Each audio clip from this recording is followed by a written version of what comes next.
The time is precisely 1:15 p.m. This is the Sri Lanka Broadcasting Corporation. News edited by Danishka Madhavala and read by Chandima Veerakorn. Headlines.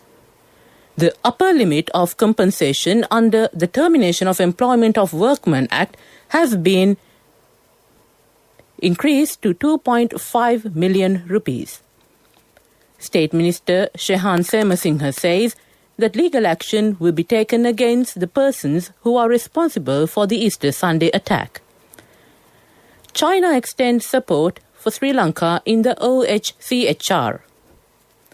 The highest number of COVID-19 cases was detected from the Ratnapura district yesterday. The GCE Ordinary Level Examination 2020 will begin tomorrow. Indian man killed by his own bird during cockfight. Those are the headlines. Now we take a look at the main news stories. Despite private sector protests, the Cabinet gave approval for the upper limit of compensation under the Termination of Employment of Workmen's Act to be increased from 1.25 million rupees to 2.5 million rupees. The Cabinet paper submitted by Labour Minister Nimal Siripala de Silva was approved during a Cabinet meeting held last month. The change comes after several rounds of discussions between unions and private sector workers at the National Labour Advisory Council. This amount has been increased after more than 15 years. Commissioner General of Labour, Prabhat Chandrakirti, said that this scheme is effective from the 19th of this month. State Minister Shehan Semasinghe says that legal actions will be taken against the persons who are responsible for the Easter Sunday attack. There is a list of names in the report submitted by the Presidential Committee appointed to probe Easter Sunday attacks. Further investigations should be carried out to find if there are more persons who are responsible for the attack. The former Good Governance government did not take necessary actions even while they are alerted regarding the attack. The State Minister said that the former government protected the persons who have links to the current attacks and they protected the suspects. China's permanent representative in Geneva, Ambassador Cheng Xu, has extended China's strong support to Sri Lanka in his official statement in the interactive dialogue on the OHCHR report on Sri Lanka during the 46th session of the Human Rights Council. In his statement, China's permanent representative in Geneva says that as a friendly neighbour of Sri Lanka, China sincerely hopes that Sri Lanka maintains political stability, ethnic solidarity, and national unity, and wishes Sri Lanka great achievements in its national development. We commend the government of Sri Lanka for its efforts to actively promote and protect human rights, advance sustainable economic and social development, improve people's living standard, protect the rights of the vulnerable groups, advance national reconciliation and combat terrorism. It is the consistent stand of China to oppose politicization and double standards on human rights, as well as using human rights as an excuse in interfering in other countries' internal affairs. We are concerned about the clear lack of impartiality shown in the OHCHR's report to this session on Sri Lanka and express our regret over the failure of the OHCHR to use the authoritative information provided by the Sri Lankan government. The Epidemiology Unit of the Ministry of Health says 35,343 individuals received the Oxford AstraZeneca vaccine doses today. Accordingly, 441,976 individuals have thus far been inoculated. The country's vaccination drive against COVID-19 commenced on the 29th of January. The highest number of COVID-19 cases was detected from the Ratnapura district yesterday. 460 COVID-19 cases were detected in Sri Lanka yesterday, increasing the country's infections to 82,890. Police spokesman DIG Ajit Rohana said that there is an increase of motorbike thefts in the country. 6 motorbikes were stolen yesterday alone. He said that police were able to find a place with 23 motorcycle number plates in Galneva area. The police were also able to find several parts of motorcycles from that place. One suspect has been arrested. This news comes to you from the Sri Lanka Broadcasting Corporation. Continuing with the local stories, a 9-year-old girl, a resident of Kanduboda, Meegahavatta, who was reportedly possessed, has died after being caned at a treatment center. The girl's mother had taken her to the relevant center for an oil treatment. Police said she was declared dead upon admission to the Birgham hospital after losing consciousness as a result of being caned. Police media spokesman DIG Ajit Rohana said the woman who operated the center has been arrested. To end the local news, the headlines again. The upper limit of compensation under the Termination of Employment of Workmen Act has been increased to 2.5 million rupees. State Minister Shahan Semasinghe says that legal action will be taken against persons who are responsible for the Easter Sunday attack. China extends support for Sri Lanka in the OHCHR. The highest number of COVID-19 cases was detected from the Ratnapura district yesterday. The GC Ordinary Level Examination 2020 will begin tomorrow. That ends local news.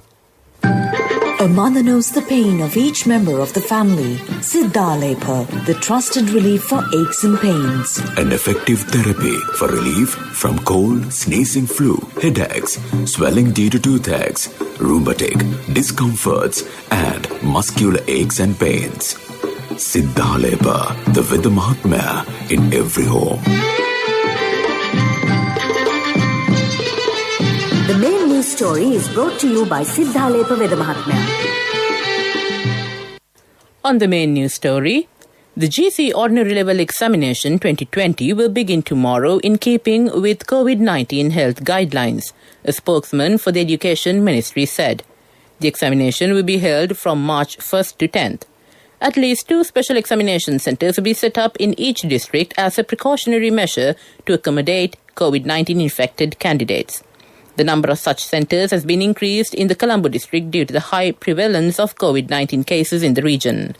Education Minister Professor G.L. Pires said the examinations department will release the results by June and resume the GC advanced level classes by July, in keeping with the government's policy not to let the COVID-19 pandemic affected lives of the youth.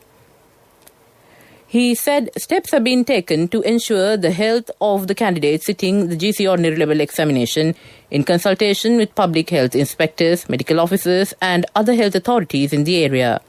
Over 622,300 candidates will sit the examination at 4,513 centres throughout the country. Of these, 423,746 are school candidates and 198,606 are private candidates. The private candidates who have not received their admission card so far can download it from the Examinations Department's website. The examination, which was to be held in December 2020, initially was postponed twice due to health risks posed by the global pandemic. That ends the main news story. The main news story was brought to you by Siddhalepa Veda Mahatmya. Brush your teeth twice a day for healthy teeth and gums. Supiriviki and Kakulu, your trusted brands in oral care for many years. Supiriviki Ayurvedic toothpaste for adults. Kakulu Ayurvedic toothpaste for kids. 9 Ayurvedic ingredients of Supiriviki will protect your teeth and strengthen your gums. Supiriviki and Kakulu, products from Siddhalepa. Moving on to Watch Light, the Water Supply and Drainage Board says that water supply to Colombo and its environments will be under low pressure due to the prevailing dry weather condition. However, the Water Board said that water supply will not be interrupted. The water level of the Kalatuava Reservoir has decreased by 30 feet. Duty officer of the Kalatuava water supply system, Madhava Lalit Amaratunga, has requested people in Mipe, Padukka, Homagama and towns close by to use water carefully. That ends Watch Light. World News, brought to you by courtesy of... From the first step you take till the time we meet, the trusted leader prioritizes you always. All you need under one roof. People's Leasing, the trusted leader. Headlines of the world news. USA approves single-shot jab. Archaeologists unveil ceremonial chariot discovery in Pompeii. Indian man killed by his own bird during cockfight. U.S. regulators have formally approved the single-shot Johnson & Johnson coronavirus vaccine, the third jab to be authorized in the country. The vaccine is set to be a cost-effective alternative to the Pfizer and Moderna vaccines and can be stored in a refrigerator instead of a freezer. Trials found it prevented serious illnesses but was 66% effective overall when moderate cases were included. The vaccine is made by the Belgian firm Janssen. The company has agreed to provide the US with 100 million doses by the end of June. The first doses could be available to the US public as early as next week. Archaeologists in Italy have unveiled a ceremonial chariot they discovered near the ancient Roman city of Pompeii. The four-wheeled carriage was found near a stable where 3 horses were uncovered back in 2018. Experts believe it was likely used in festivities and parades, with the find described as exceptional and in an excellent state of preservation. Pompeii, engulfed by a volcanic eruption from Mount Vesuvius in 79 AD, is an archaeological treasure trove. The volcanic eruption buried the city in a thick layer of ash, preserving many of its residents and buildings. A cockerel that had been fitted with a knife for an illegal cockfight has killed its owner in southern India. The bird's owner was impaled in the groin by the knife as the animal tried to escape. The man died on the way to hospital from a loss of blood. Police are now searching for 15 more people involved in the event, which took place in the village of Lothnur in Telangana state earlier this week. The animal was held at a police station before being transferred to a farm. Police said the animal was being ready to take part in a fight when it tried to escape. Its owner attempted to catch it but was struck by the 3-inch-long knife on the bird's leg during the struggle. To end the world news, the headlines again. USA approves single-shot jab. Archaeologists unveil ceremonial chariot discovery in Pompeii. Indian man killed by his own bird during cockfight. That ends the world news. World News. Brought to you by courtesy of... From the first step you take till the time we meet, the trusted leader prioritizes you always. All you need under one roof. People's Leasing, the trusted leader. On development news, Lanka Sugar Company, which operates the Palvatta and Savanagala sugar factories, recorded a 1,200 million rupees net profit last year from a net loss of 1,310 million rupees in the previous year, which is the highest profit earned by the company for the last 35 years. Lanka Sugar Company Chairman Janaka Nimal Chandra said the growth in earnings was a major achievement for the company, which had been loss-making in the past. That ends development news. On to sports news. Chris Gayle has been recalled to play for West Indies for the first time in 2 years, while senior fast bowler Fidel Edwards is back in the national squad after a 9-year hiatus. Both Gayle, who is 41 years old, and Edwards, who turned 39 this month, have been named in West Indies squad for the 3-match T20 series against Sri Lanka, which will be played between March 3rd and 7th at the Coolidge Cricket Ground in Antigua, which will be making its international debut. Gayle arrived in Antigua this week, having played 2 matches for Quetta Gladiators in this year's PSL. He last played for West Indies in their home series against India in the wake of the 2019 World Cup, which the former West Indies captain had at one stage said would be his final international appearance. That ends sports news. Contributory deposit of 1,000 rupees from NSB when your child enters grade 1. Open a Hapan Children's Service account for your kid today. Higher interest. Conditions apply. Business News.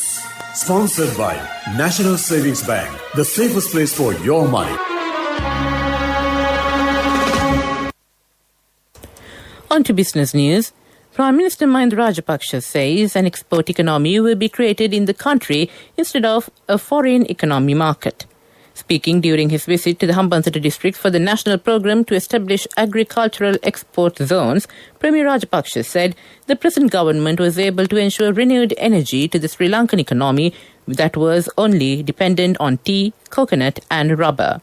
The Prime Minister said several individuals laughed at the portfolios of new state ministries after the present administration came into power, adding, however, such portfolios were named in order to give prominence to important industries. That ends Business News. Business News, sponsored by National Savings Bank, the safest place for your money.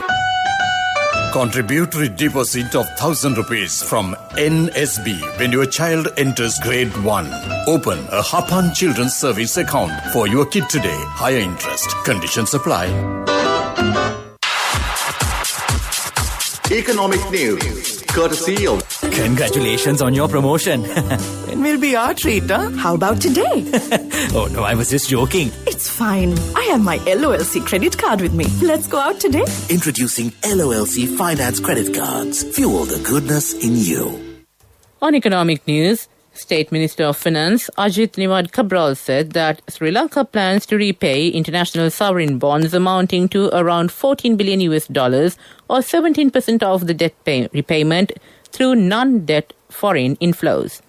It will be done through funds such as exports and not through access to the International Monetary Fund for funding. He made these remarks during a briefing on the current status of debt repayment. Allaying fears and countering claims that the country is in a major debt crisis, Cabral said the country has already repaid $1 billion and is in a comfortable position to repay the remaining debts without having recourse to foreign borrowings. That ends economic news. Hello, Puta. Did you land already? We're in transit and our flight got delayed. How is Shani? Poor thing with her pregnancy. Calm down, everything is sorted. Why, I have my LOLC World Card with me. We are at the VIP lounge. LOLC Finance Credit Cards. Fuel the goodness in you.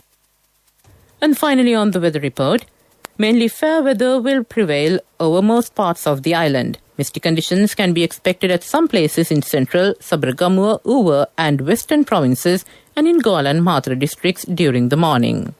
That ends the weather report. And to conclude this bulletin of news, the headlines again. The upper limit of compensation under the Termination of Employment of Workmen's Act has been increased to 2.5 million rupees.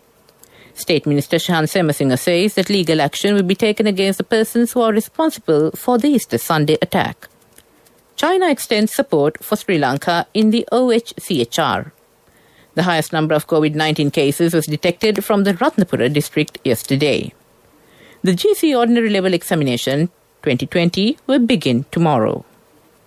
Indian man killed by his own bird during cockfight. Those are the headlines. With that, we conclude this bulletin of news from the Sri Lanka Broadcasting Corporation. Over to my friend and colleague, Lavana Vijay Tunga. Over to you, Lavani.